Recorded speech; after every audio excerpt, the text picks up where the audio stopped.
ভয়ানক এক রাতে, সে দিনটি ছিল শনিবার, তালের মৌসুম।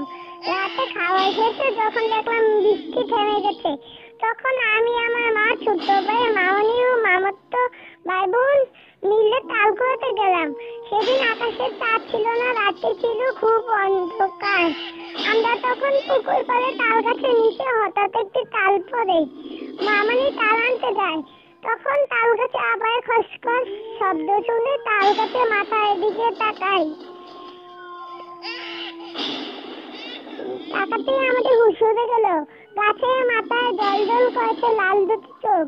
সে কি ভয়ানক দৃশ্য! ভয়ে আমরা ধোঁয়া পড়তে শুরু করলাম। তখন সেই লাল চোখওয়ালা প্রাণীটি বাঁশ ধরে লাফিয়ে পড়ল। এমন বিকট শব্দে ভয়ে আমি অজ্ঞান। সেই রাতে ভয়ানক চোখের চাহনি আজ